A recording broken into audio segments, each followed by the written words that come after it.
Chers auditeurs, Shalom Uvracha.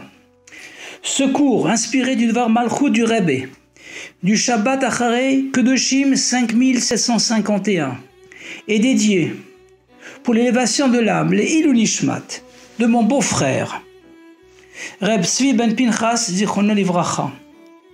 Ce Shabbat, on lira les deux parashiot Acharei Kedoshim et on étudiera le 3e chapitre des Perkei Avot.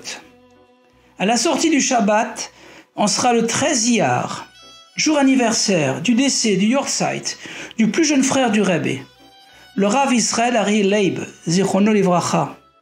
Et on proclamera, dans le conte de l'Homer, Malchut Shebenetzach, la royauté dans la victoire. Le début de la paracha Acharei traite du service du grand prêtre, le jour de Yom Kippourim, dans le Saint des Saints, Avodat HaKohen Gadol Bekodesh HaKodashim, où la divinité était totalement dévoilée, bien que ce soit un endroit matériel limité, et que le Kohen Gadol y pénétrait l'âme unie au corps, Neshama Bagouf. Et ceci, contrairement aux deux fils de Aaron HaKohen, Nadav et Avihu, qui dans un élan d'union avec Hachem, sont rentrés dans un état d'extase intense, sans les préparations adéquates, jusqu'à ce que leurs âmes quittent littéralement leur corps. Le Kohen Gadol devait porter de très beaux vêtements, les chavod ou les tiferet, et même être riche, car la perfection dans la Gdusha, dans le spirituel, doit s'exprimer aussi matériellement, afin de sensibiliser et inspirer son entourage. Mais ce n'était pas uniquement le grand prêtre, mais chaque Kohen qui, tout en se consacrant au Kodesh, servait en même temps Hachem dans ce monde matériel, purifiant même certains cas d'impureté. Ceci s'applique aussi à chaque juif, car à Matan Torah, lors du don de la Torah, Shemot chapitre 19 verset 6, le peuple juif est devenu un royaume de prêtres, Mamlechet Kohanim, et même de grands prêtres. Et donc chaque juif doit aspirer à rentrer dans le Kodesh HaKodashim, ce qui se réalisera concrètement dans le 3e temple. On retrouve cette même idée dans la 2e paracha cette semaine, la paracha Kedoshim. Elle commence par les mots Daber el kol adat bnei Israël v'amarta alehem Kedoshim tiyu ki kadosh ani Hashem Elokeichem. Parle à toute la communauté d'Israël et dis-leur, soyez saints, car je suis saint, moi l'Éternel votre Dieu. Chaque fois que l'on accomplit une mitzvah, on s'attache à Hachem, car mitzvah vient du mot tzavata, se lier, et on se sanctifie par ses commandements. Asher kideshanu b'mitzvotav. Mais il y a une seule mitzvah, dont le nom même vient du mot kadosh. C'est la mitzvah du mariage, kiddushin. Donc, kedoshim tiyu ki kadosh ani peut être interprété « Mariez-vous, car moi, Hachem, je suis marié avec le peuple juif ». À ce sujet, le Harichai Akadosh enseigne que le mariage est l'union de deux demi-âmes, de demi-neshamot, qui étaient au préalable unis dans les mondes spirituels supérieurs. On comprend donc la joie immense d'un mariage, lorsqu'au bout de plusieurs années, ces deux demi-âmes se retrouvent et sont à nouveau réunis.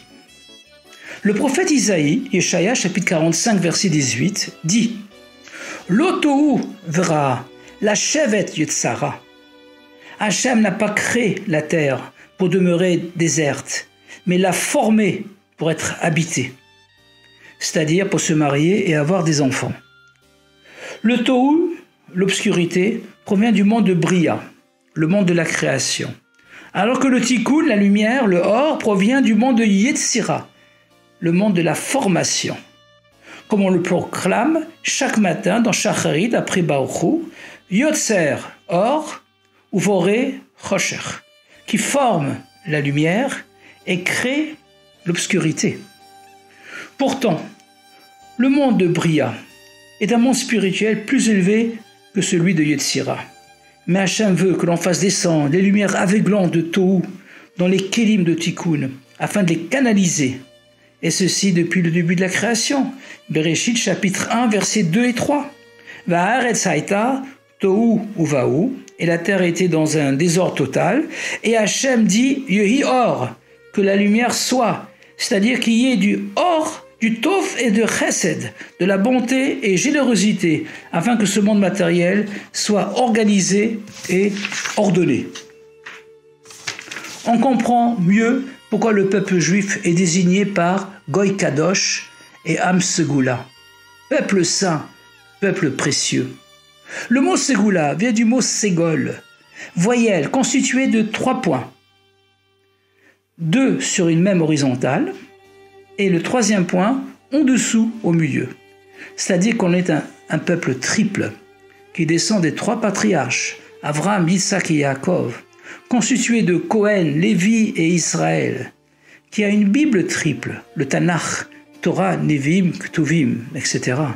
Mais surtout, on a cette 3e faculté, Tiferet, la compassion, qui unit Chesed, la bonté, à Gvura, la rigueur.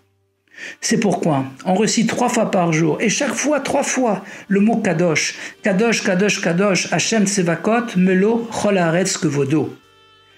C'est aussi la raison pourquoi le traité Kiddushin, loi du mariage, commence par Haisha Niknit Beshalosh Drachim, Vekone et Atzma Bishtei Drachim. La femme est acquise avec l'intention de l'épouser de 3 façons.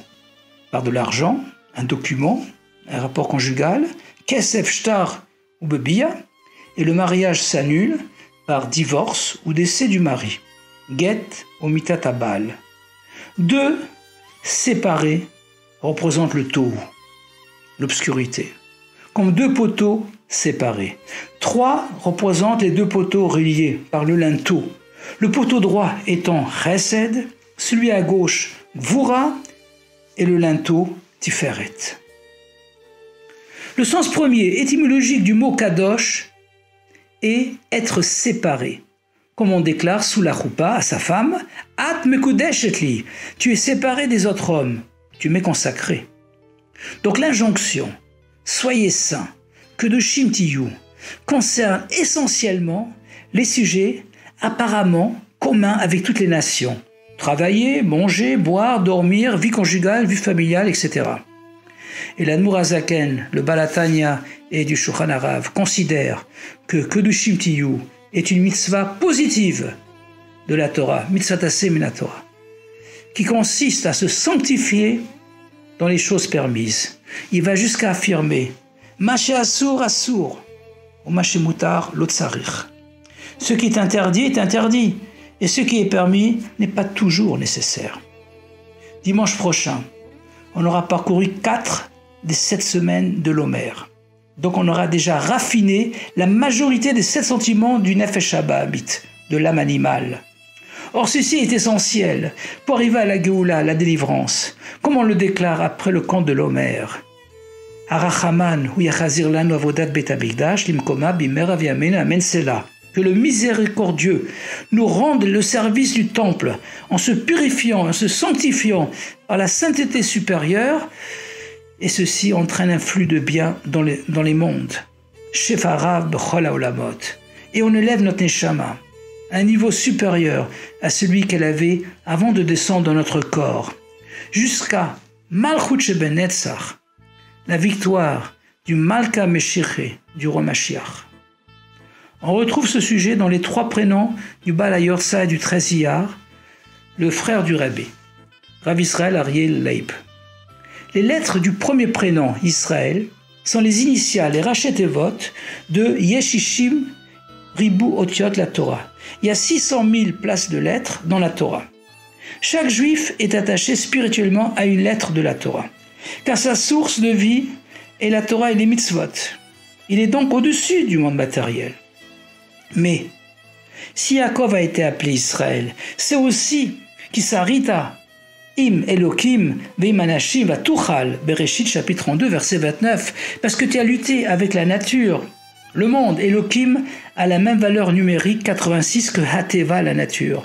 Et les hommes, les nations, Esav, Lavan, et tu l'as emporté pour faire résider Hachem dans ce monde.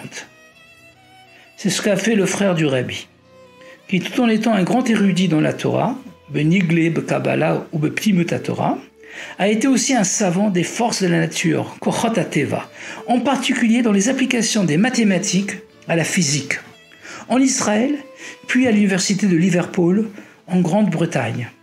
Et s'il a réussi, Vatuchal, c'est parce que, comme l'indiquent ses deux autres prénoms, il s'est renforcé comme un arié, un lion en hébreu, dans les sujets de Kedusha et de Torah, et comme un leib, un lion en yiddish, dans les sujets de Reshut, les activités permises par le Shulchan Aruch, la loi juive. Cette union se retrouve même dans le jour de son décès, le 13 Iyar, car 13 est la valeur numérique du mot Echad, de 1. Le troisième prénom, Leib, est constitué des lettres Lev, le cœur, et est écrit parfois avec un seul Yud et parfois avec 2 Yud au milieu.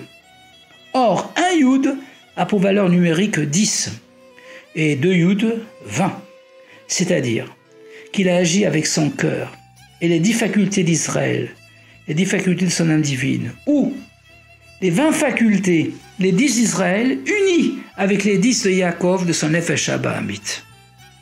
Que nous méritions d'atteindre la sainteté suprême du mariage ultime avec Hachem, avec le dévoilement du Rabbi Melech HaMashiach Miad Mamash, Yechi Adonai Morin Rabbi de Melech HaMashiach L'Envoed, Shabbat Shalom, à Gute Shabbos et à bientôt dans le 3e Beth Amikdash.